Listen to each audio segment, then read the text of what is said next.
चौथे तीर्थंकर अभिनंदन नाथ जी।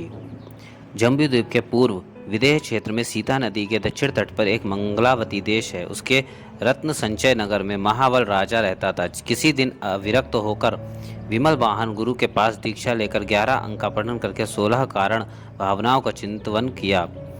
तीर्थंकर प्रकृति का वंद करके अंत में समाधि मरण पूर्वक विजय नाम के अनुत्तर विमान में 33 सागर आयु वाला अहमिंद्र देव हो गया। पंच कल्याणक वैभव।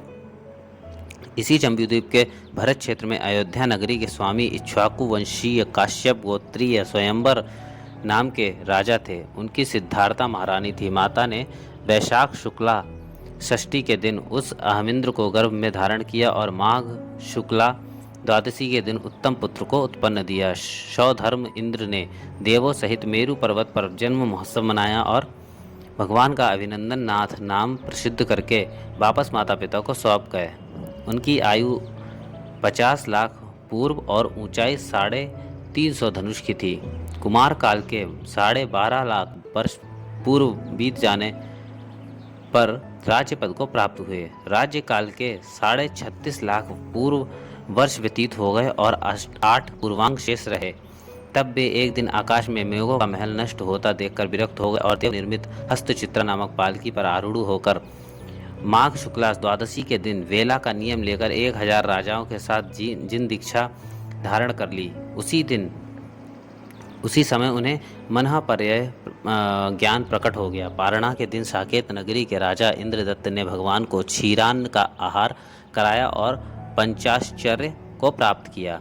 छद्मावस्था में के 18 वर्ष बीत जाने पर दीक्षावन में असन वृक्ष के नीचे वेला का नियम लेकर ध्यानारूढ़ हुए। पौष शुक्ल चतुर्दशी के दिन शाम के समय पुनर्वसु नक्षत्र में उन्हें केवल ज्ञान प्राप्त हो गया।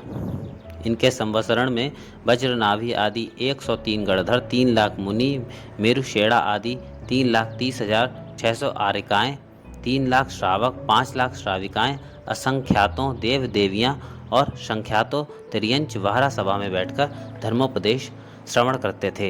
इन अभिनंदन नाथ भगवान ने अंत में शम्येत शिखर पर पहुंचकर 1 महीने का प्रतिमा योग लेकर वैशाख शुक्ला षष्ठी के दिन प्रातःकाल के समय अनेक मुनियों के साथ मोक्ष प्राप्त किया। इंद्रों के द्वारा इन्हें किए गए सारे वैभव यहाँ भी समझना चाहिए।